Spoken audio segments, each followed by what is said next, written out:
hal-hal yang nanti diuji oleh penguji ya, itu adalah berdasarkan SKKNI-nya. Jadi standar kompetensi kerja nasional Indonesia. Nah, di situ ada unit kompetensi. Jadi unit kompetensi ini membentuk suatu skema. Ya, seperti yang Bapak ambil sekarang adalah skema operator scaffolding. Nah, nanti dari unit kompetensi itu terbagi lagi beberapa elemen kompetensi. Nah, tiap elemen kompetensi terbagi lagi kriteria unjuk kerja. Jadi maksudnya di sini adalah bagaimana di kriteria unjuk kerja ini bahwa Bapak bisa menunjukkan ya, pekerjaan terkait scaffolding ya, mulai dari pemasangan, pemeliharaan hingga pembongkaran mungkin itu sesuai dengan yang diminta ya, yang diminta oleh skema ini, SKKN ini. Nah, jadi nanti penguji akan mengacu kepada unit kompetensi, elemen kompetensi, dan kriteria unjuk kerja untuk menguji Bapak. Jadi di sini kita bahas sebagai gambaran kira-kira apa nanti yang akan ditanyakan oleh penguji ya, sehingga Bapak pas ujian nanti uji kompetensi udah siap ya, sudah punya gambaran.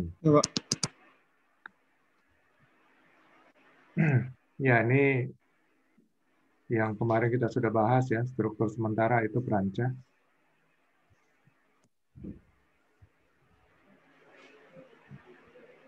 Nah, ini. Jadi untuk operator scaffolding ini memiliki beberapa unit kompetensi. Yang pertama ini melaksanakan K3 di tempat kerja. Nah, setiap unit kompetensi tersusun dari beberapa elemen kompetensi. Nah, dalam hal ini, unit kompetensi melaksanakan K3 di tempat kerja, ada 4 elemen kompetensi. Ya, yang pertama mengikuti prosedur K3, yang kedua mengidentifikasi prosedur kerja, yang ketiga melaksanakan prosedur darurat, yang keempat membuat laporan pelaksanaan K3 di tempat kerja. Nah, dari tiap elemen kompetensi, ini tersusun lagi beberapa kriteria unjuk kerja. Jadi nanti asesor akan bertanya, mungkin berdasarkan ini aja, judul unit kompetensi. Tapi kalau dia mau lebih detail, dia masuk pertanyaannya ke sini. Ya. Dia akan lihat bagaimana prosedur K3 di tempat kerja Bapak, kemudian prosedur kerja. Kalau dia ingin lebih detail, dia akan tanya yang di sini. Ya. Jadi kalau dia lihat bahwa Bapak ini sudah pengalaman, ya, pengetahuan cukup bagus, dia akan nanya yang detail. Tapi kalau dia lihat bahwa Bapak ya mungkin masih baru, mungkin pertanyaannya yang dari sini. Atau secara umum di unit kompetensi. Iya, Pak. Nah, unit kompetensi ini yang pertama melaksanakan K3 di tempat kerja. Terus yang kedua ini melaksanakan komunikasi di tempat kerja. Yang ketiga membaca gambar kerja scaffolding. Yang keempat memilih jenis bahan sesuai gambar. Yang kelima memasang scaffolding di tempat kerja. Yang keenam membongkar ya, scaffolding di tempat kerja. Jadi berarti ada 6 unit kompetensi. Nah, jadi 6 ini harus Bapak kuasai. Karena salah satu saja menurut asesor nanti ya pengujinya, dia lihat salah satu unit kompetensinya nggak kompeten. Jadi walaupun 5 unit kompetensi yang lainnya Bapak nilainya bagus, tapi 1 unit dianggap kurang, itu nggak lulus alias nggak kompeten atau belum kompeten. Ya. Ya, Pak. Jadi nanti hanya ada 2 hal ya, kompeten dan Tidak belum kompeten. kompeten. BK. Ya. Jadi kalau usahakan benar-benar menguasai semua unit kompetensi ini. Jadi jangan satu benar-benar dikuasain, yang lainnya kurang, ya tetap nanti kalau salah satu yang 5 nilainya bagus, yang satu nilainya kurang, ya dianggap belum kompeten. Nah, oke, sekarang kita bahas masing-masing unit kompetensi. Yang pertama, melaksanakan K3 di tempat kerja. Nah, saya mau nanya nih, K3 itu apa, Pak? Keselamatan, keamanan kerja, Pak. Keselamatan, keamanan kerja. Keselamatan, Keamanan kerja. dari situ ya salah. Keselamatan dan kesehatan kerja, Oh, bukan keamanan. Jadi selamat dan sehat. Nah, kalau kita bicara bekerja dengan scaffolding, kira-kira hal apa dari K3 ini yang perlu Bapak-Bapak perhatikan?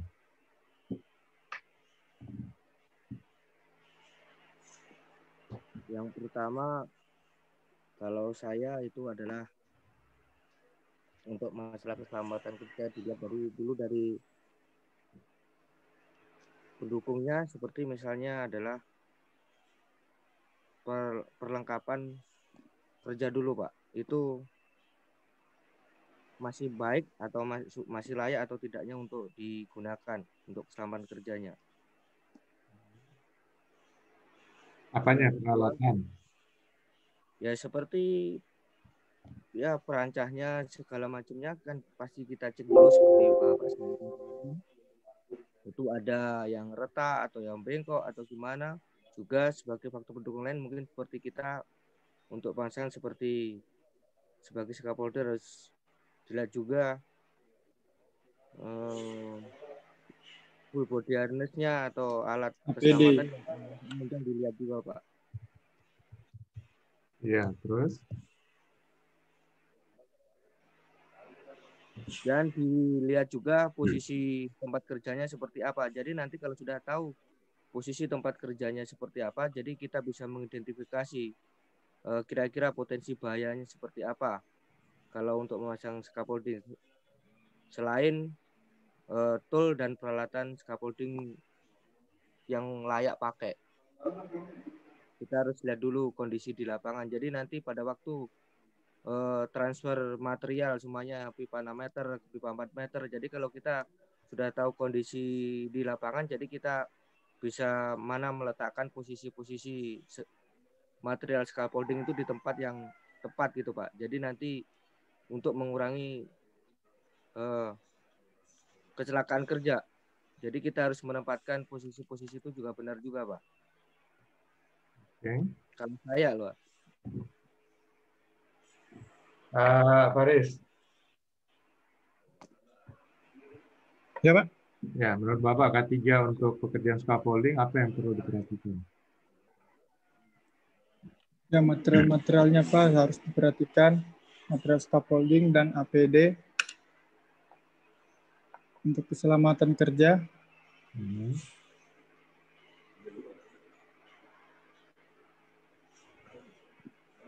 Terus ya tempat bekerja lah, Pak. Tempat bekerja gimana maksudnya? Tempat kerja aman atau tidak untuk dikerjakan. Oke. Secara umum ya, garis besarnya untuk K3 itu kita perhatikan beberapa faktor ya. Yang pertama sumber daya manusia, orangnya ya. Yang kedua materialnya, ya. Yang ketiga bahan kerjanya, yang keempat lingkungan kerjanya, yang kelima metode kerjanya. Nah, menurut S.W. Hendrick itu yang paling besar menyebabkan kecelakaan kerja adalah orangnya.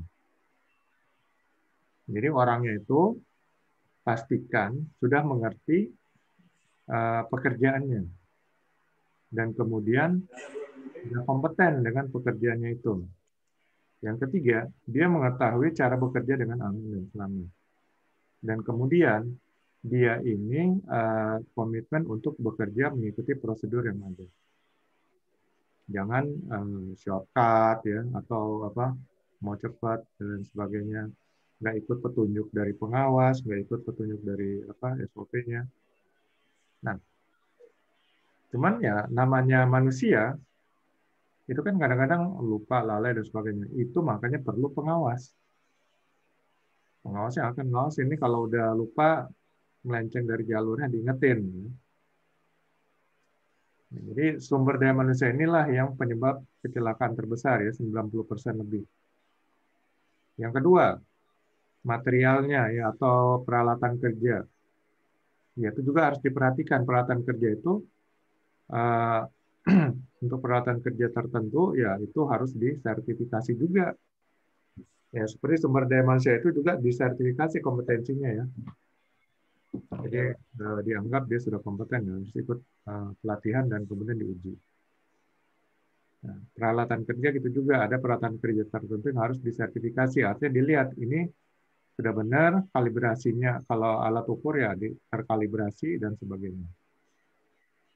Dan tidak dalam kondisi rusak ya berarti layak pakai. Lalu kemudian bahan kerja, bahan-bahan apa yang pakai ya? Maka itu ada bahan kimia, segala macam. Juga dipastikan semuanya dalam keadaan baik kondisinya, dan kemudian pekerja tahu cara menggunakan bahan tersebut. Lalu lingkungan kerja, apakah kondisi hujan, panas, dan kemudian situasi di tempat kerja itu seperti apa. Ya. Ini yang harus diantisipasi ya, bahaya dan risikonya. Dan yang kelima, metode kerjanya. Punya SOP nggak? Prosedur standar ya, prosedur kerja aman dan sebagainya.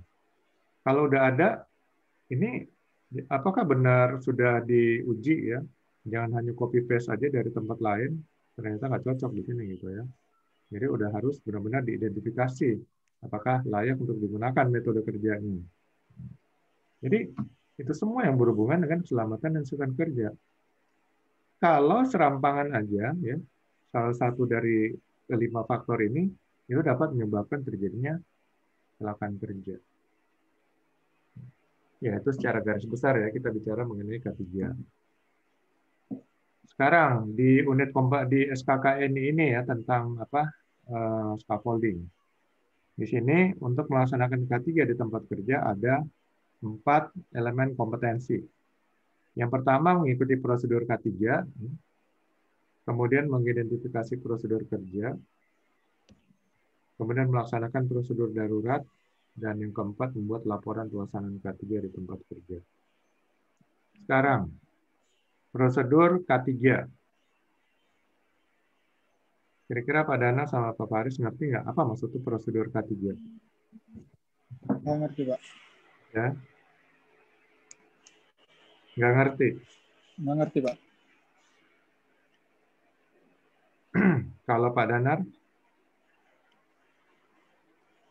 Ngerti, Pak. Apa itu, Pak? Jadi kalau mengikuti prosedur K3, yang jelas pada waktu bekerja kita harus yang pertama APD harus ada. Yang kedua kita harus punya CSA dalam melakukan pekerjaan. Ketiga, kita harus mengenali potensi bahayanya di lingkungan kerja agar tidak terjadi kecelakaan kerja. Oke. Ya, udah betul ya sebagian. Jadi yang pertama, para pekerja itu diberikan alat pelindung diri ya, sesuai dengan bahaya dan risiko yang akan dikerjakan ya terkait pekerjaannya. Jadi jangan sampai bekerja di satu tempat diberikan APD yang sebenarnya nggak sesuai gitu. Jadi gimana caranya mereka dapat APD yang sesuai? Ya harus identifikasi dulu ya bahaya dan risiko yang ada di tempat kerjanya atau terkait dengan apa yang akan dikerjakan. yang melakukan HIRA, identifikasi bahaya, penilaian risiko. Nah, dari situ kan bisa disusun ya dasar-dasar bahaya dan risiko yang kemudian itu harus dikendalikan. Lalu yang selanjutnya, memastikan bahwa pekerja ini sehat fisik dan mental. Jadi jangan sampai fisiknya sehat, mentalnya nggak sehat. Ya, itu dapat menyebabkan kecelakaan kerja juga. Kemudian yang ketiga, memastikan bahwa peralatan yang digunakan itu dalam kondisi layak pakai. Dan kemudian memastikan juga bahwa lingkungan kerja untuk pekerjaan tersebut itu memenuhi syarat unsur untuk K3, keselamatan lingkungan kerja.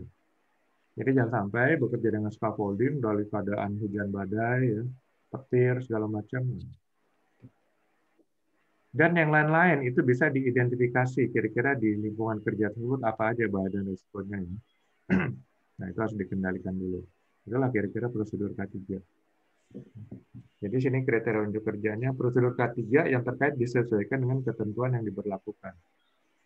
Ya, mungkin ada ketentuan dari regulasi peraturan perundang-undangannya apa. Ya. Nah, itu ikutin. Atau ketentuannya itu berdasarkan identifikasi bahaya penilaian risiko yang kita lakukan. Nah, itu harus kita penuhi supaya apa? Supaya tidak terjadi kecelakaan kerja. Kemudian pedoman pelaksanaan pekerjaan dilaksanakan sesuai prosedur, kode dan standar yang relevan. Ada juga mungkin standar-standar yang perlu dilakukan. Ya. Apakah perusahaan mengikuti standar-standar nasional, SNI, atau standar-standar internasional. Nah, itu dilakukan ya, yang relevan, yang berhubungan dengan pekerjaan. Apakah pekerjaan dengan scaffolding ada standar-standarnya? Ya kemarin kita sudah bahas ya. Kita bisa mungkin British Standard atau Australian Standard. Ya, DS atau AS, mau ikutin yang mana. Jadi sudah ngikutin satu standar, ikutin aja itu terus yang lainnya gitu. Nah, jadi standar itu merupakan bagian juga dari untuk kita bekerja dengan aman dan selamat ya, prosedur K3. Dan akhirnya semua prosedur dan kebijakan K3 diikuti dan diimplementasikan. Perusahaan juga mungkin mempunyai prosedur dan kebijakan K3, nah itu diimplementasikan di lapangan. Pekerja ikutin semuanya. Dan pengawas memastikan bahwa operator scaffolding ini memang benar-benar melaksanakan semua prosedur dan kebijakan K3. Nah, itu yang elemen kompetensi yang pertama, mengikuti prosedur K3. Yang kedua, mengidentifikasi prosedur kerja. Oke, apa itu prosedur kerja?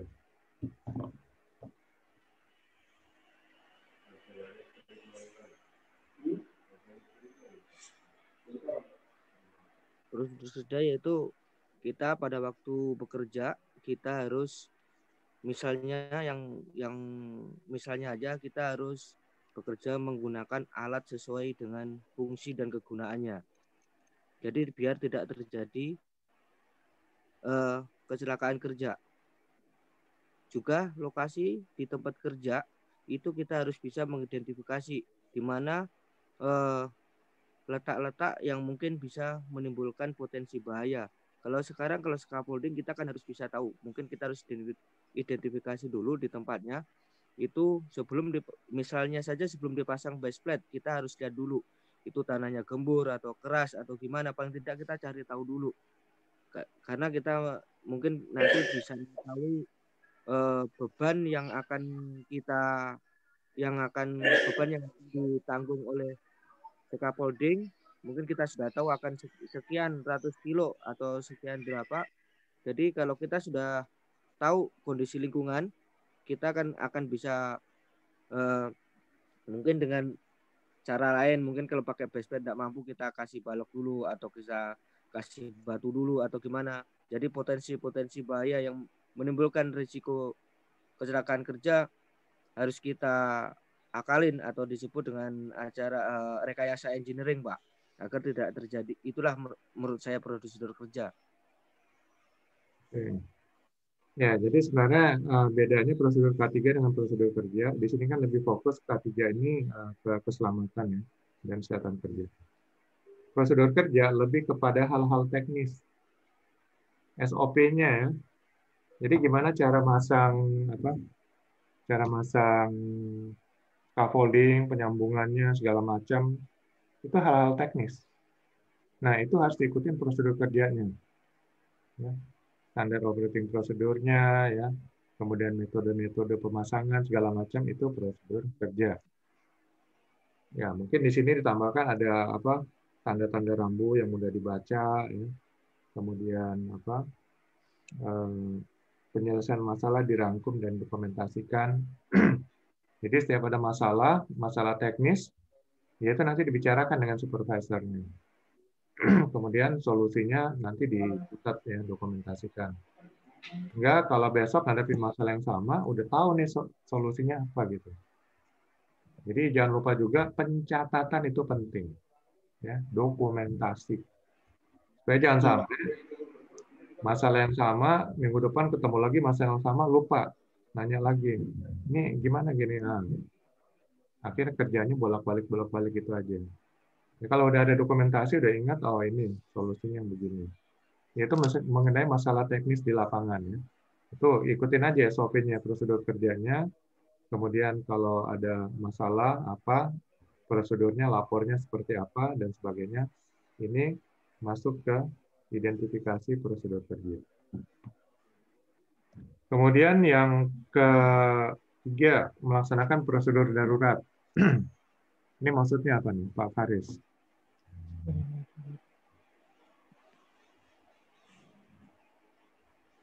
Prosedur darurat itu apa, Bu?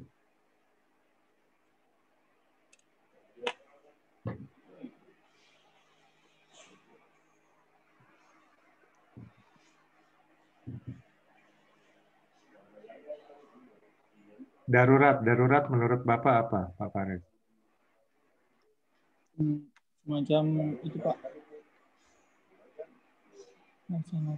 Darurat. Contoh darurat lah. Contoh keadaan darurat menurut Bapak apa?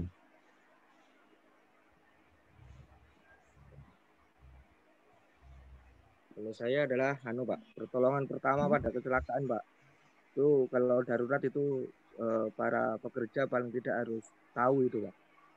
Harus mengerti pertolongan pertama kalau ada kecelakaan kerja. Kalau itu menurut saya adalah melaksanakan prosedur darurat itu.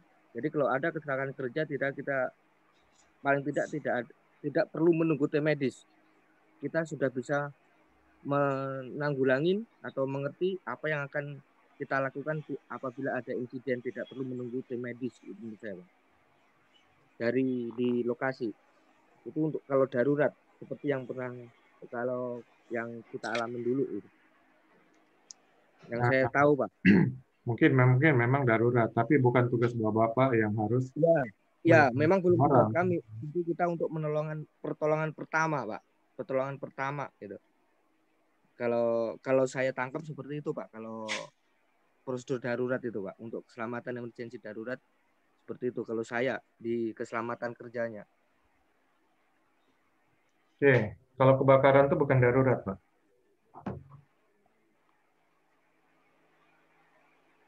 Kalau kebakaran bukan darurat, Pak. Bukan. Kalau kebakaran darurat, Pak. Iya, darurat. Nah, itulah contohnya darurat ya. Jadi keadaan darurat itu keadaan yang membutuhkan penanganan yang cepat dan tepat. Ya. Iya, Pak. Nggak ada lagi mikir-mikir, waduh, ini kebakaran, saya harus gimana ya kalau saya ke sini, itu nanti apinya. Oh, langsung kita udah langsung terpapar. Jadi nggak bisa ya, itu harus cepat dan tepat. Kebakaran, oh langsung plan A-nya begini. Nah, jadi itu harus dilatih-latih. Ada latihan namanya drill ya, keadaan darurat. Jadi kalau terjadi keadaan darurat, itu semua prosedur normal itu nggak berlaku. Ya, yang di atas tadi ini prosedur K3, prosedur kerja nggak berlaku. Yang berlaku adalah prosedur keadaan darurat. Apa itu? Ya, mungkin pekerja harus evakuasi ke master point, tempat berkumpul. Ya. Kemudian orang-orang yang mungkin sakit itu diberikan pertolongan pertama.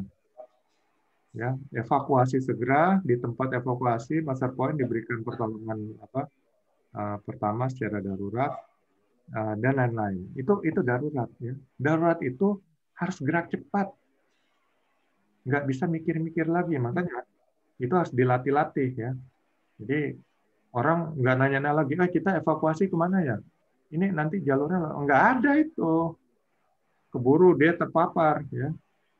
Jadi udah tahu siapa melakukan apa. Nah, seperti itulah keadaan darurat ya. Jadi wah, umpamanya alarm udah bunyi nih. Orang langsung bekerja menuju ke master point ya, tempat berkumpul. Tim penanggulangan keadaan darurat langsung bekerja ya, sesuai dengan posnya masing-masing. Nggak usah diperintah-perintah lagi, nggak mungkin nggak ada komando lagi saat darurat. Jadi siapa melakukan apa udah tahu. Nah itu namanya butuh latihan. Ya. Dan mungkin kalau dalam keadaan darurat kita memerlukan namanya emergency response plan, perencanaan keadaan darurat. Ya. Mulai dari perencanaan sebelum terjadi keadaan darurat, lalu perencanaan saat terjadi keadaan darurat, dan perencanaan setelah keadaan darurat ya, pemulihan. Nah, itu semua nanti ya, emergency response plan ya, emergency response team itu harus dibentuk ya. Kemudian prosedur keadaan darurat itu harus dibuat. Ya, semuanya ini satu paket gitu ya. Nah, inilah yang harus ada di tiap perusahaan. Memang mungkin keadaan darurat itu nggak terjadi setiap saat. Mungkin setahun sekali belum tentu terjadi, 2 tahun sekali belum tentu terjadi. Tapi kita sudah siap. Kalau nggak siap, saat terjadi keadaan darurat, keadaannya akan lebih parah. Ya. Tapi kalau kita siap, kita akan cepat bisa menanggulanginya. Ya. Jadi menghindari korban jiwa dan menghindari korban kerugian yang lebih besar. Kalau kita semua sudah siap ya, punya emergency response plan, emergency response team, ya, prosedur keadaan darurat, ya, kemudian peralatan penanganan keadaan darurat dan sebagainya. Nah ini harus disiapkan. Untuk mengidentifikasi apa saja keadaan darurat, nanti bentuk tim lah. Kira-kira di proyek ini keadaan daruratnya apa? Kalau pekerjaan konstruksi, keadaan darurat seperti apa?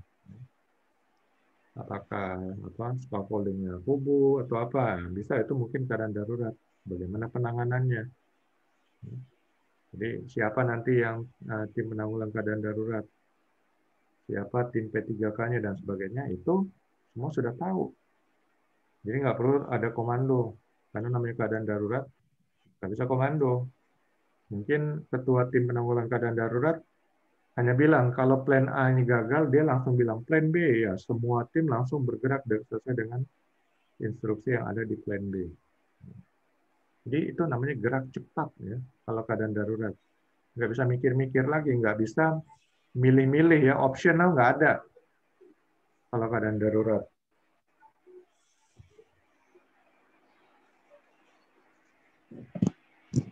Oke, jadi prosedur keadaan darurat itu sudah harus siapkan ya peralatannya. Iya, Pak. Kemudian teknik penanganan keadaan darurat ya, nanti timnya juga sudah sering berlatih, prosedur dan kebijakan. Dan juga perencanaan yang harus dibuat ya. Jadi perencanaan sebelum terjadi keadaan darurat, perencanaan saat keadaan darurat, dan perencanaan saat sesudah keadaan darurat, pemulihannya. Nah, kalau di perusahaan belum ada, itu harus segera dibuat. Masuk timnya ya. Kemudian yang keempat, membuat laporan pelaksanaan K3 di tempat kerja. Jadi setelah semua kita laksanakan, ya, prosedur K3, prosedur kerja, hal-hal teknis, supaya pekerjaan lancar dan kecelakaan kerja, keadaan darurat, bagaimana. Nah, akhirnya buat laporan ya, untuk pelaksanaannya. Iya, Pak. Jadi untuk format laporan ya disesuaikan dengan tempat kerjanya masing-masing aja. Nah, di sini nggak dibuat untuk standar format laporan. Nah, cuman kira-kira laporan pelaksanaan K3 di tempat kerja itu kira-kira isinya apa?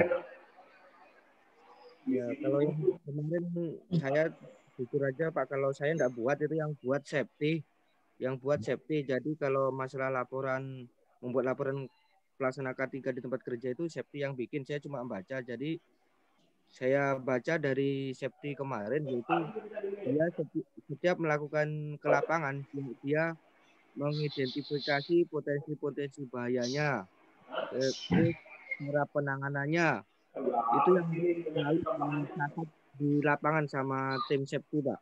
Kalau saya tidak pernah bikin itu, Pak. Saya jujur Oke. aja saya tidak pernah bikin. Mungkin nggak pernah bikin, tapi Bapak harus tahu sekarang karena ini bagian daripada SKKN ini. Minimal tahu cara buat laporan, bisa menjelaskan gitu. Ya. Kalau format laporan pelaksanaan K3 ya biasa mungkin ada laporan rutin mungkin ya. Biasanya laporan sebulan sekali atau 3 bulan sekali. Itu apa-apa aja terkait K3 ya. K3 itu paling nggak jauh-jauh daripada APD, prosedur kerja tadi, ya. Kemudian inspeksi, ya, inspeksi rutin, pemeriksaan, dan kemudian laporan mungkin siapa yang terjadi kecelakaan atau siapa yang sakit dan sebagainya seperti itu. Ya, kalau terus mungkin Bapak-bapak sebagai operator mungkin nggak akan buat laporan, tapi minimal tahu asli itu laporan pelaksanaan K3. Nah, saya jelasin itu loh. Gunanya apa? Yang mengerti juga ya. Oh, K3 ini maksudnya gini. Nanti setelah itu ada laporannya. Laporan itu digunakan buat apa? Ya buat nanti review, tinjauan ulang. Review itu gunanya adalah supaya ada masalah-masalah kejadian ke depannya, itu sudah ada solusinya. Jadi nggak dilupakan gitu aja. Itu gunanya dokumentasinya. Nah, makanya operator juga perlu tahu, ya. Minimal tahu ya format laporan, apa-apa aja isi laporannya. Walaupun nanti di lapangan, di tempat kerjanya memang nggak akan membuat laporan karena bagian safety. Ya, ini untuk unit kompetensi yang pertama. Bentar, Pak, ini nelpon dulu. Oh ya Pak, saya juga izin dulu Pak, mau ke kecil. Ya, pagi. Ya.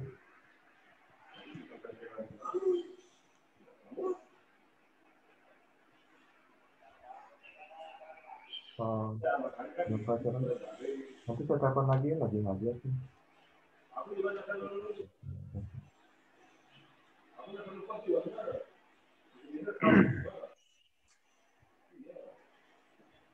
Oke, jadi pelaksanaan K3 di tempat kerja menurut SKKN ini itu harus tahu prosedur K3. Ya. Jadi prosedur K3 itu apa aja? Ya, itu kan bagaimana mungkin alat pelindung dirinya, ya, kemudian bahaya dan risiko yang ada di tempat kerja, dan peralatan-peralatannya dalam kondisi yang baik, kemudian pekerjaannya juga dalam kondisi sehat fisik dan mental, dan ada prosedur prosedur melakukan pekerjaannya sudah disediakan SOP dan lalu prosedur kerja ini adalah SOP ya. Iya, Pak. Metode cara melakukan pekerjaan yang benar, aman dan selamat. Ini semua sudah disediakan ya. Dan ini nanti menjadi acuan bagi para pekerja, bagi para operator scaffolding. Kemudian kalau terjadi keadaan darurat, ya sudah tahu nih prosedurnya seperti apa. Mungkin langsung berkumpul di master point ya. Dan nanti biar tim penanggulangan keadaan darurat itu yang bekerja. Ada tim P3K-nya, tim evakuasi, tim fire-nya. Nah, tugas daripada operator scaffolding, yang penting tahu keadaan darurat itu seperti apa, kemudian kalau terjadi keadaan darurat, apa yang harus dilakukan, dan sebagainya. Kemudian membuat laporan pelaksanaan K3 di tempat kerja, itu nanti orang safety yang buat, tapi dia tahu maksud dan tujuan daripada pembuatan laporan pelaksanaan K3 di tempat kerja. Kemudian, unit kompetensi yang kedua, melaksanakan komunikasi di tempat kerja. Nah, saya mau nanya, komunikasi itu apa? Komunikasi di sini bisa, kalau menurut saya komunikasi dalam hal apapun juga, Pak. Dalam arti misalnya yang seperti eh, yang pertama tadi itu kan ada beberapa hal. Yang pertama, kalau komunikasi di sini yang jelas kita harus Hmm. melakukan komunikasi dengan teman partner kerja, Pak, Sama. yang terutama kalau menurut saya. Jadi apa yang akan kita kerjakan hari ini, jadi teman kerja satu tim itu sudah tahu, Sudah tahu. kita sudah berkomunikasi. Jadi apabila nanti kita mengerjakan scaffolding, teman-teman yang lain ya jangan mendekat di daerah scaffolding seperti apa. Jadi itu yang pertama menurut saya, komunikasi dengan tim kerja satu tim itu. Yang kedua, kita harus berkomunikasi dengan tim satu tim scaffolding dalam melaksanakan prosedur bekerja itu sudah paham semua agar tidak ya terjadi Hal-hal kesalahpahaman dalam. yang Biasanya seperti itu sih, Pak, yang kita terjadi itu sering salah paham gitu, Pak. Oke, komunikasi itu adalah jadi pertukaran informasi ya, pertukaran informasi baik itu satu arah ya dari satu orang kepada orang lainnya atau dari satu orang kepada banyak orang ataupun komunikasi dua arah ya. Jadi diskusi ya kayak apa berbincang-bincang ngobrol itu namanya komunikasi dua arah. Jadi ada feedback ya. Ada informasi, ada feedback tanggapan. Kalau komunikasi satu arah hanya informasi. Ya. Nah, seringkali terjadi komunikasi ini informasi diberikan, tapi informasi ini tidak dibaca ya, atau tidak dimengerti. Sudah tidak mengerti, nggak mau ditanyakan. Akibatnya itu namanya miskomunikasi. Nah, jadi harus selalu ada feedback kalau memang informasinya kurang jelas. Ini untuk menghindari miskomunikasi. Nah, makanya itu selalu dalam tempat kerja itu ada meeting-meeting. Ya. Jadi meeting itu adalah bagaimana itu koordinasi untuk menghindari terjadinya miskomunikasi. Jadi meeting itu bukan buang-buang waktu, enggak. Itu adalah hal yang penting ya dalam suatu organisasi, karena itulah kita koordinasi ya. Apa-apa yang belum jelas ya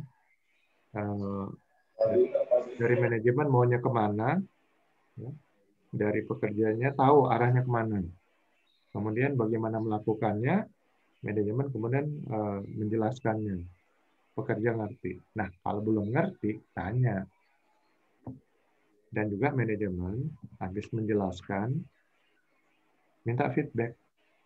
Kalau perlu tes. Oke, menurut kamu tadi yang saya jelaskan apa? Jadi dari tanggapan itu feedback dia bisa lihat, oh belum ngerti rupanya. Terutama hal-hal yang bersifat resiko tinggi ya. Jadi jangan sampai informasinya ini disalahpahami, ya tidak dimengerti atau belum sampai. Jadi nanti ini juga tugas pengawas. Ya. Ini memastikan bahwa informasi ini sudah diketahui oleh timnya. Informasi ini sudah dipahami oleh timnya. Dan dia memastikan bahwa informasi ini benar-benar dimengerti dan akan dilakukan oleh timnya. Nah, itu gunanya komunikasi. Komunikasi yang lancar membuat pekerjaan jadi cepat, ya, menghindari kecelakaan kerja. Komunikasi yang tidak lancar itu dapat menyebabkan pekerjaan jadi lambat, ya. Jadi insiden-insiden kecelakaan kerja. Jadi komunikasi itu dilakukan dengan berbagai macam cara. Jadi bisa lewat rapat, meeting, ya, bisa lewat telepon, tatap muka, ya. kode-kode juga. Gitu. Jadi nanti disepakati aja kode-kode. Kalau umpamanya jaraknya terlalu jauh, teriak kan nggak kedengaran. Mungkin pakai kode, ya. Nah, orang ngerti kode ini, itu disepakati bersama aja. Atau kalau memang bisa pakai handy talkie, ya masing-masing pakai handy talkie. Jadi gunanya supaya menghindari miskomunikasi. Kemudian laporan tertulis itu juga bagian dari komunikasi. Jadi laporan pekerjaan harian, mingguan, bulanan itu komunikasi. Masalahnya apa itu dijelaskan, solusinya apa, ya. Kemudian bahaya yang terjadi, insiden, ya, near miss dan sebagainya. Nah, itu semua dijelaskan. Lalu hasil investigasi penyebabnya apa, itu semua adalah bagian komunikasi. Itu dengan semua data-data itu nanti datanya akan bisa dianalisa. Sehingga hasil analisis itu bisa dijadikan satu informasi lagi untuk mengatasi masalah-masalah yang sama mungkin di kemudian hari supaya bisa dicegah, ya. Atau kalau terjadi lagi sudah tahu solusinya bagaimana mengatasinya. Jadi itu pentingnya komunikasi. Nah, di sini komunikasi ini ada 3 elemen. Pertama, mengidentifikasi memilih prosedur komunikasi. Di sini ya terserah kita mau pakai meeting, ya. Kalau di tempat kerja ada mungkin meeting harian. Briefing, Pak. Biasanya briefing. Ya. Sebelum kerja aja, Start meeting, ya, biasanya tiap hari, umpamanya 5 Iya, Pak. menit. Lalu setelah selesai pekerjaan harian ada lagi briefing, yaitu untuk evaluasi dan sebagainya. Itu bagian dari komunikasi. Jadi komunikasi lisan, ya. Mungkin juga perlu laporan harian itu komunikasi lewat tulisan. Nah, nanti untuk komunikasi by accident lewat telepon, ya, mungkin dengan bertemu langsung, ngobrol dan sebagainya, itu juga bagian dari komunikasi. Atau lewat gambar. Dia nanti pekerjaan pemasangan scaffolding kan ada gambarnya dikasih, itu komunikasi. Ya. Kalau mau dijelaskan tanpa gambar, ya habis ini masangnya ke sini, ya. Pokoknya kan repot kan. Mendingan pakai gambar. Karena peribahasa mengatakan sebuah gambar itu bisa berisi ribuan kata-kata. Jadi dengan gambar kita akan mudah memahami apa yang diinginkan, ya, bentuknya seperti apa, bagaimana cara struktur daripada scaffolding dan sebagainya. Itu lewat sebuah sketsa atau gambar. Kemudian setelah kita tahu, ya, apa yang harus dikerjakan lewat komunikasi, kita laksanakan, ya, informasi itu. Di sini komunikasi didemonstrasikan baik secara individu maupun kelompok, ya, dalam satu tim kerja. Nah, dalam tim kerja juga itu nanti ada pembagian tugasnya, sehingga tidak terjadi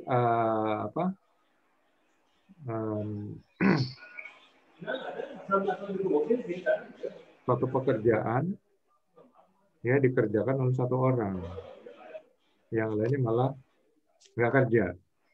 Jadi udah harus tahu nih, ya, pembagian kerjanya. Kemudian tanggapan yang bersifat perbaikan dirangkum, direkomendasikan, dan disosialisasikan. Jadi nanti mungkin ada masukan-masukan, itu nanti dicatat dan kemudian dicari action-nya atau solusinya. Dan terakhir, membuat laporan pelaksanaan komunikasi di tempat kerja. Jadi hasil komunikasi itu ada dokumentasinya. Hasilnya seperti apa, pelaksanaan komunikasi seperti apa, ada masalah, itu semua ada rekodnya dalam bentuk dokumentasi. Sehingga ini akan menjadi catatan dan pelajaran untuk bagaimana mungkin ke depannya supaya tidak terjadi komunikasi yang salah atau komunikasi yang tidak efektif, diperbaiki. Itu benarnya. Jadi ada catatan, makanya harus buat laporan. Membuat laporan pelaksanaan komunikasi di tempat kerja. Nanti laporan ini mungkin tidak dibuat oleh operator, tapi dibuat oleh pengawal. Tapi masukan dari operator. Supaya depannya komunikasi itu bisa lebih efektif. Saya mute dulu ya, nanti kalau mau bicara di unmute.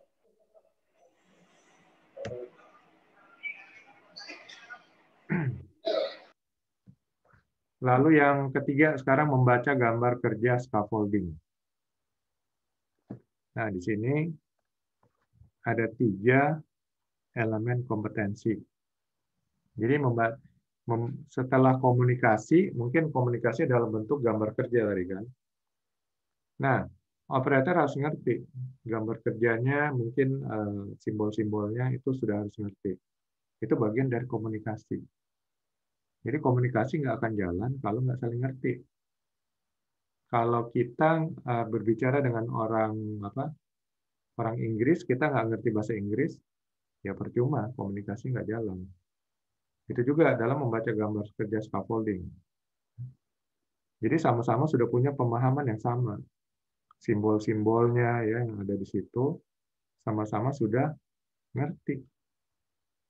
Jadi makanya dipakai simbol-simbol yang mungkin berlaku secara nasional atau internasional. Jangan buat simbol-simbol yang hanya dipahami oleh diri sendiri. Ya. Kalaupun ada mau buat simbol-simbol ya yang mungkin tidak umum, di situ diberi penjelasan. Ini maksudnya gini. Jadi orang yang baca juga bisa ngerti. Nah, di sini ya. Jadi gambar kerja ini benar-benar harus dimengerti oleh semua yang memakai gambar kerja scaffolding ini. Sehingga bisa dilaksanakan dengan tepat. Yang pertama sini elemen kompetensi mengidentifikasi gambar kerja, kemudian mengidentifikasi bahan scaffolding, dan membuat daftar bahan scaffolding. Jadi mengidentifikasi gambar kerja diamati ukuran maupun skalanya dengan teliti.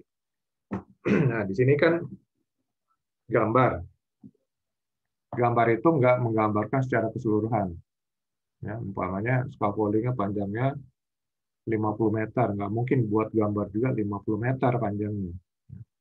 Jadi diperkecil. Nah, itulah namanya skala kan. Karena skala 1:100. Berarti 1 cm digambar sama dengan 100 cm di sebenarnya. Nah, itu gunanya skala, jadi diperkecil. Nah, nanti dilihat ya.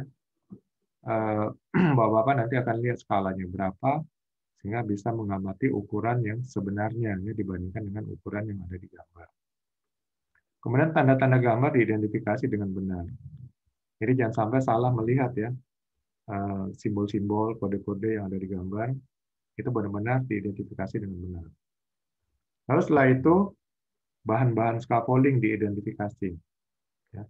Di sini bahan-bahan scaffolding pada gambar kerja diidentifikasi jenis-jenisnya. Kemudian jenis-jenis bahan scaffolding diamati spesifikasinya. Jadi kalau ada bahannya, ada spesifikasinya. Spesifikasi itu maksudnya hal yang detail ya dari bahan tersebut. Jadi kalau hal yang detail itu berarti mungkin ada bahan yang sama, tapi detail yang berbeda, ya berarti bukan itu yang dimaksud. Jadi jangan sampai salah nih. Makanya harus benar-benar dipahami spesifikasinya.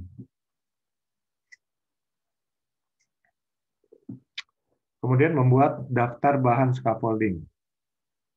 Lalu setelah semua ini dipahami gambar dan bahan scaffolding, disusunlah daftar kebutuhan bahan scaffolding, dibuat dan disusun berdasarkan gambar kerja.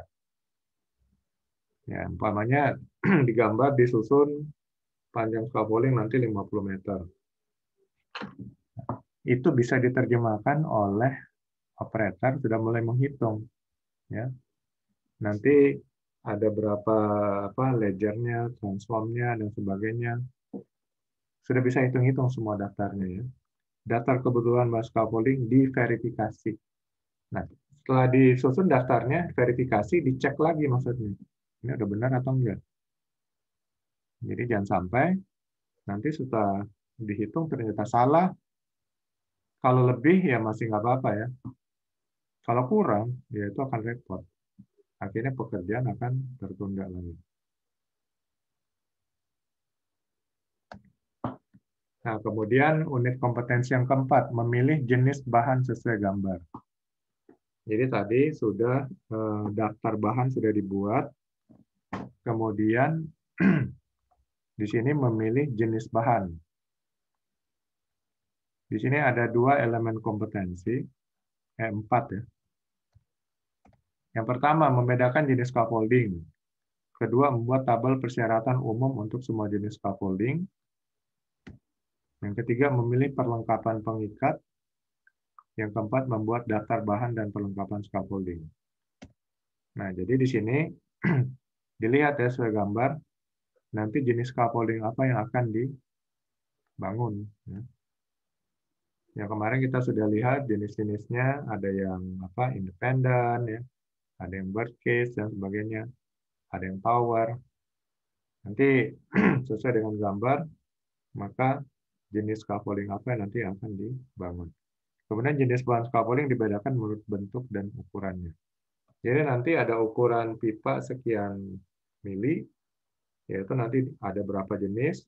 Nah, itu semua nanti dibuat ya jenis-jenisnya. Jadi jangan sampai semuanya disamaratakan supaya nanti pas untuk penyediaannya, bagian penyediaan itu semuanya jelas ya. Spesifikasinya, ya, detailnya dan sebagainya, ukurannya, supaya jangan sampai salah beli. Kemudian membuat tabel persyaratan umum untuk semua jenis scaffolding. Ya. Di sini maksudnya kriteria pembebanan diidentifikasi sesuai kelas muatan, ya beban maksimum di setiap bay disesuaikan aturan yang disyaratkan. Ya.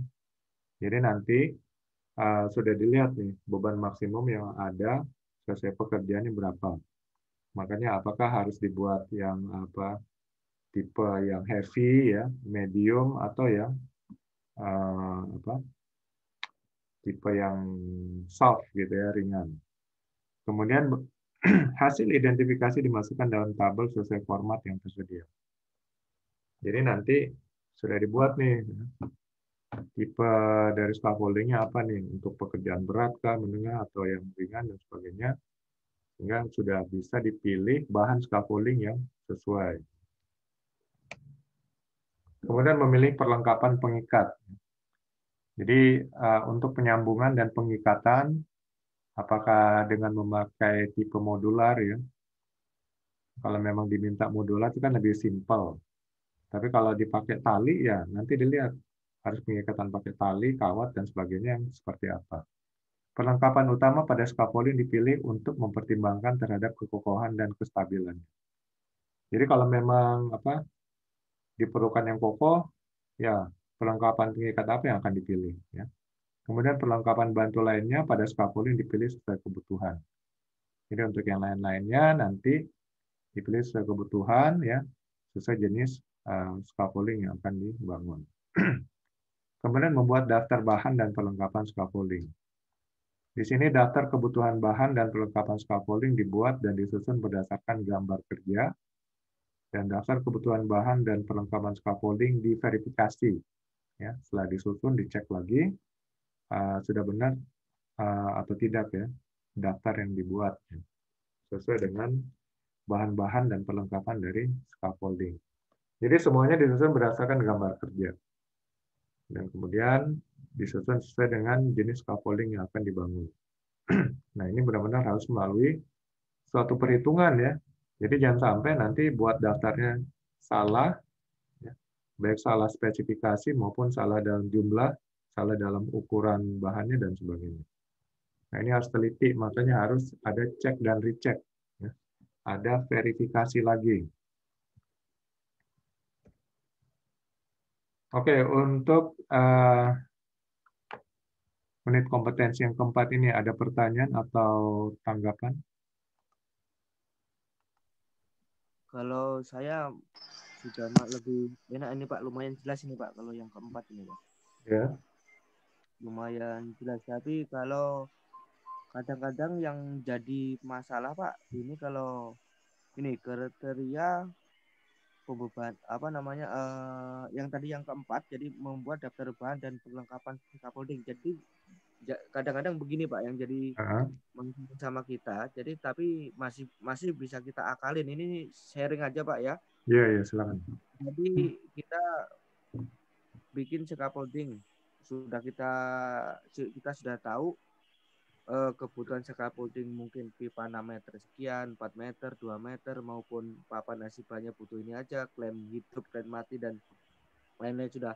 Ternyata yang kondisi di lapangan yang sering terjadi itu kadang-kadang yang jadi masalah itu tiba-tiba miring atau tanah uruk itu Pak.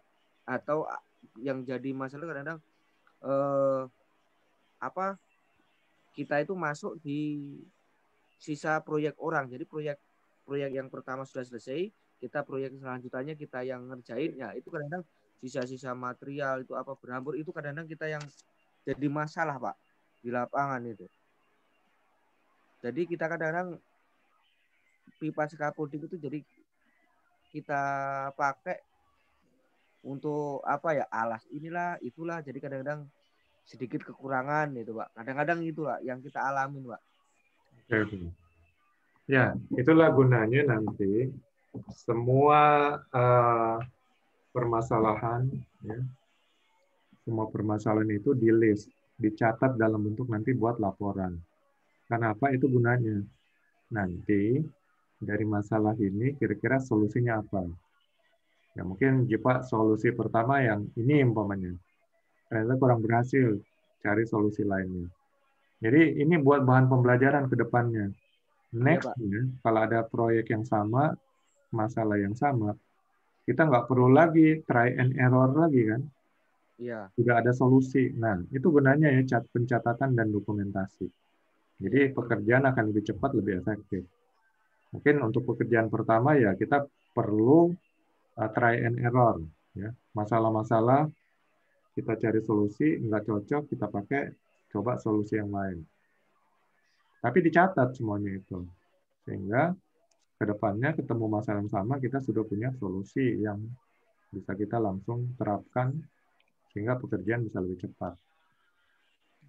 Nah, jadi gitu Pak, nanti didaftarkan aja semua masalah itu, kemudian cari solusi bersama pengawas, lalu ke depannya kan kalau ada masalah yang sama mudah nih. Oh kita udah ada solusi yang kemarin. Iya, Pak. Oke, jadi Ya, Pak. kalau Pak Danar sih udah pengalaman ya, udah tahu daftar bahan segala macam, masalah-masalah juga udah sering dihadapi ya, solusinya apa.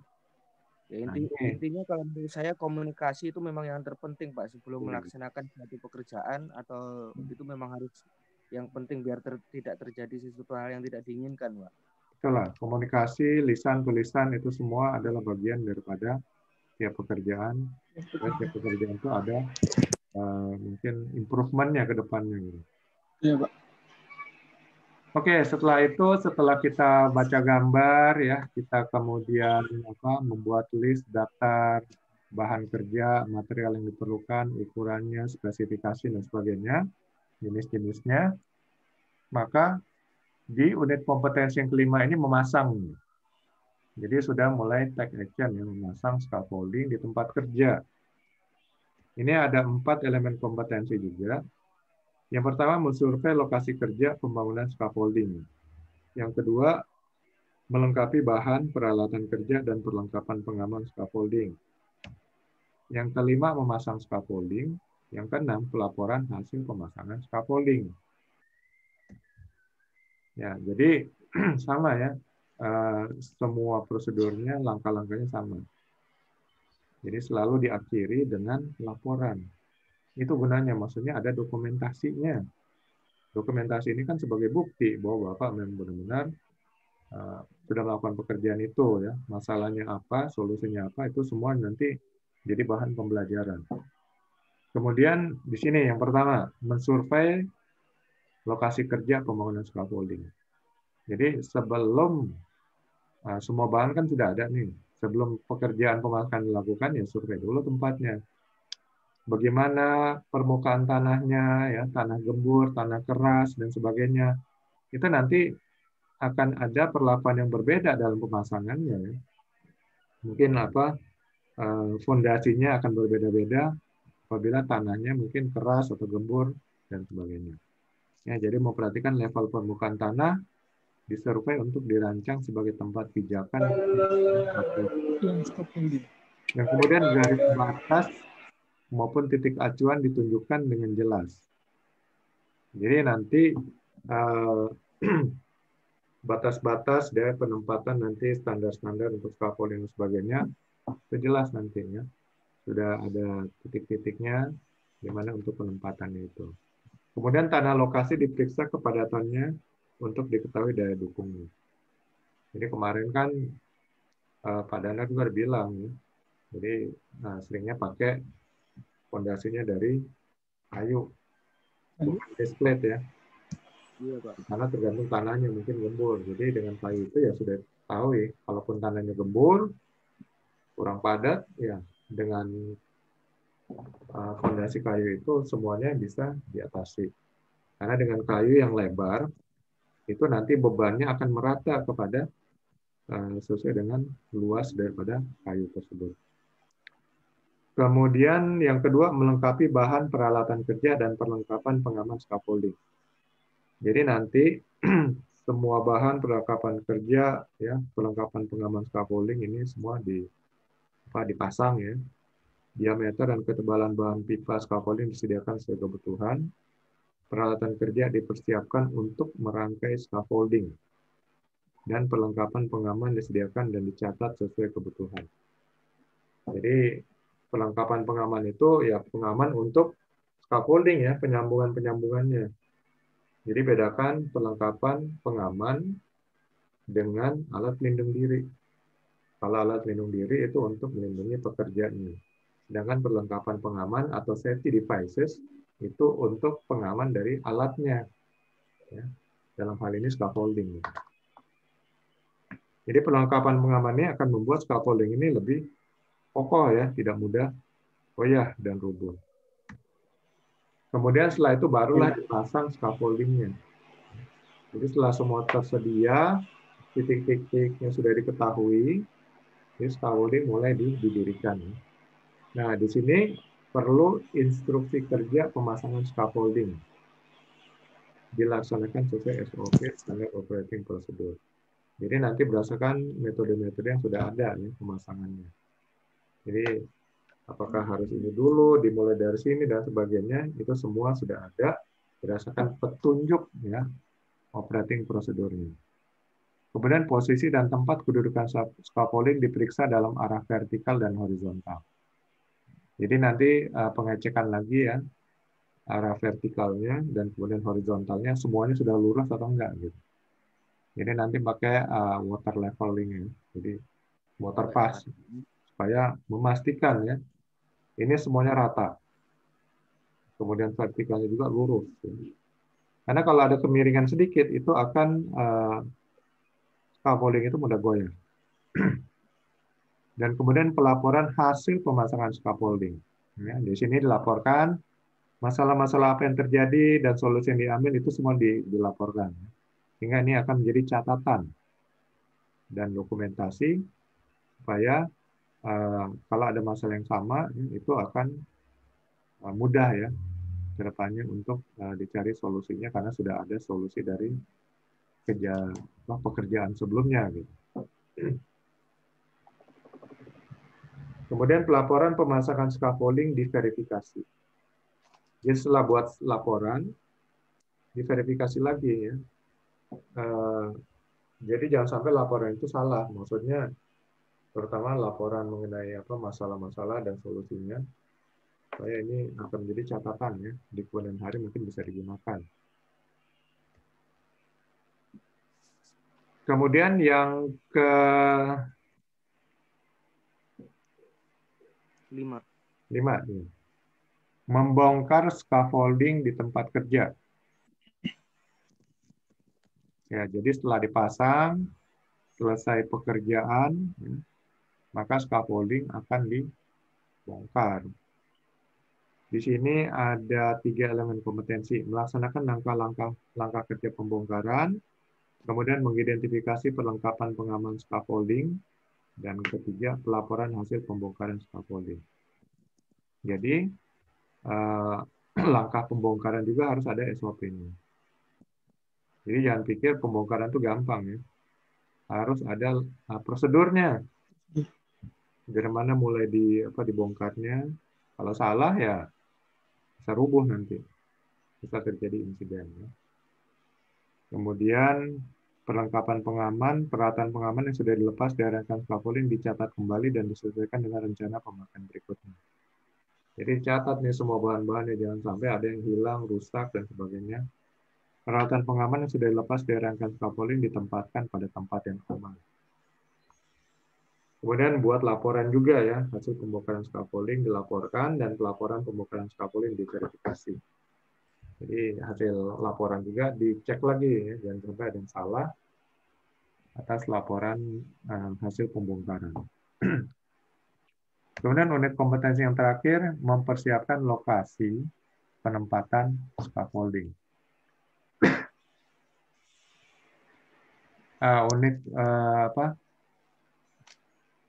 Di sini ada 3 elemen kompetensi ya. Mengetahui kondisi lokasi, melaksanakan penataan lokasi, dan menyusun laporan lokasi penempatan scaffolding. Jadi data-data lokasi ini lokasi penempatan scaffolding. Ya, kemarin kan kita lihat bagaimana lingkungan suatu scaffolding. Ya. Apakah tanahnya datar, keras, gembur, ya, atau mungkin tanahnya sedikit lembek dan sebagainya, itu nanti akan berbeda ya sesuai jenis kondisi lokasi yang ada. Jadi di sini yang pertama, elemen kompetensi yang pertama mengetahui kondisi lokasi. Ya, data-data lokasi diidentifikasi, dicatat, dan didokumentasikan. Kemudian peralatan untuk penyempurnaan lokasi dipersiapkan sesuai penggunaannya. Jadi apakah perlu tanahnya dikerasin dulu, dipadatin dulu, dan sebagainya. Kemudian melaksanakan penataan lokasi. Penyempurnaan kondisi lokasi dilaksanakan sesuai peraturan daerah setempat. Ya. Posisi landasan tiang scaffolding diatur kepadatannya. Kemudian kestabilan struktur diatur sesuai dengan prosedur yang benar. Dan yang terakhir menyusun laporan lokasi penempatan scaffolding. Data-data penempatan lokasi scaffolding dinyatakan dengan laporan tertulis. Laporan penempatan lokasi scaffolding dilengkapi dengan denah lokasi. Jadi nanti di sini setelah kita selesai ya melaksanakan pekerjaan pemasangan, ya, kemudian pembongkaran scaffolding. Di sini kita akan menempatkan lokasi untuk scaffolding ini. Jadi kalau di tempat Pak Faris dan Pak Danang, itu bahan dan alat scaffolding itu disimpannya di mana, Bu? Itu biasanya di workshop di tempat tertutup, Pak. Itu kalau yang di workshop, Pak. Itu kita sendirikan, tipe 6 meter kita sendirikan, kita bikinkan tempat, tipe 4 meter kita sendirikan sendiri, 6 meter, 2 meter maupun akibatnya, maupun bestnya, maupun klaim mati, klaim hidup, dan semuanya kita sendirikan, Pak. Jadi pada waktu mengambil enak, Pak, itu. Di situ juga tertera berapa jumlahnya. Kalau yang rusak kita sendirikan, itu kalau penyimpanan di workshop. Tapi kalau di tempat kerja, cuma kita tetap kita bedakan tempatnya mana pipa 6, pipa 4 dan segala macamnya kita bedakan, Pak. Jadi untuk pengambilannya, pengawasannya mudah, Pak. Apabila ada yang kerusakan tidak layak pakai juga kita sendirikan, Pak. Dan kita laporkan ke pengawas biar ada identifikasi atau tindakan yang lain. Kalau memang kurang material biar order atau gimana, Pak. Oke, terima kasih. Jadi di sini benar-benar untuk penempatan scaffolding itu harus kita benar-benar persiapkan ya. Jadi jangan sampai pertama juga nanti pas dibutuhkan ada yang hilang itu akan mengganggu pekerjaan juga. Kemudian jangan sampai pas mau dipakai mungkin dalam kondisi rusak atau apa, sehingga lokasi penempatan scaffolding ini benar-benar dirancang dengan benar ya, supaya saat pekerjaan akan dimulai semuanya dapat berjalan dengan cepat dan lancar. Nah, inilah semua kompetensi yang diminta untuk Bapak-Bapak sebagai operator scaffolding untuk dikuasai. Mulai dari K3-nya, ya, hal-hal teknisnya, bagaimana membaca gambar scaffolding-nya, kemudian bagaimana menyediakan bahan-bahan scaffolding-nya, lalu kemudian memasang scaffolding sampai pembongkaran kembali, lalu penyimpanan scaffolding yang sudah dibongkar tersebut. Nah, ini merupakan kompetensi yang harus dikuasai oleh seorang operator scaffolding. Jadi, kalau Bapak-Bapak sudah siap semua di sini, pengen melangkah lebih lanjut, nanti tinggal ambil sebagai pengawas. Nah, pengawas mungkin akan lebih detail ya, bagaimana kepemimpinan memimpin tim ya, bagaimana melakukan inspeksi pemeriksaan terhadap scaffolding-nya, dan kemudian bagaimana menentukan keputusan-keputusan strategis terkait pemasangan scaffolding. Itu mungkin lanjutnya sebagai pengawas. Nah, untuk operator scaffolding, 6 unit kompetensi ini sesuai SKKNI ini yang harus dikuasai. Jadi nanti penguji, asesor akan bertanya nggak melenceng daripada 6 unit kompetensi ini. Oke, sampai sini ada yang ingin ditanyakan, ditambahkan?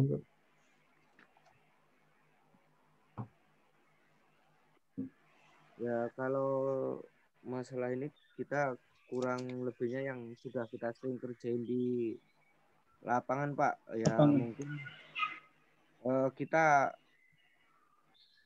kalau di lapangan sering menggunakan alat-alat bantu. Menurut pengawas aman, menurut safety aman, ya kita gunakan.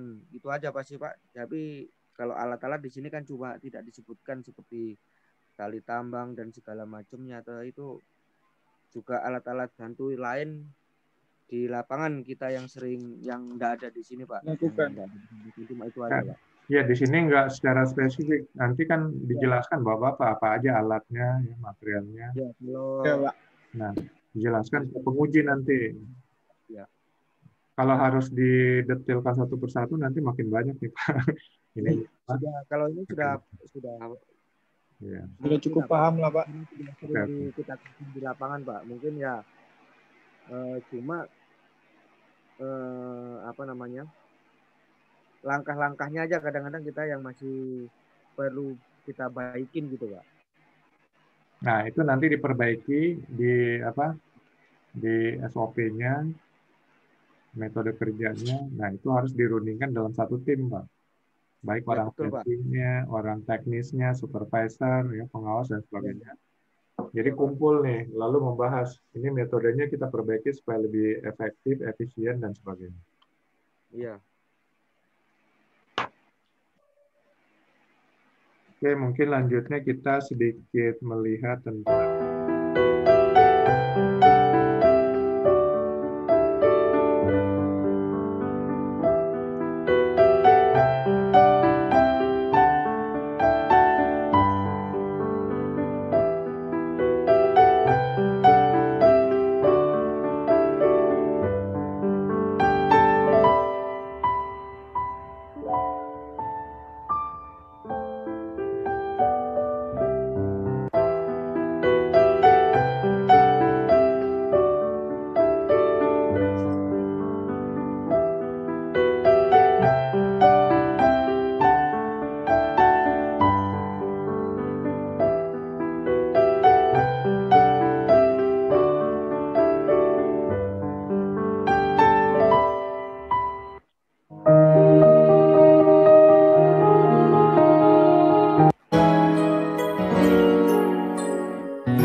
Oke.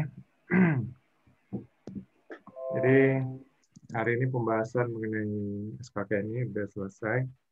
Besok kita libur. Iya, Pak. Lanjut lagi Kamis, Hari diskusi aja tanya jawab. iya, Latihan untuk ya saya nanya-nanya lah seperti seorang asesor. iya. Bapak latihan menjawab. Iya, Pak. Oke. Sebelum kita akhiri, mungkin masih ada pertanyaan atau diskusi. Sementara waktu saya sudah paham, Pak. Nanti mungkin kalau memang ada pertanyaan mungkin atau yang kurang paham, mungkin nanti saya tanyakan di grup, Pak. Oke, boleh. Ya. Oke, terima kasih Pak Dana, Pak Faris. Iya, Pak. Sama. Sampai ketemu lusa ya. Bapak. Iya. Selamat pagi, Pak. Pagi, Pak. Pagi, Pak.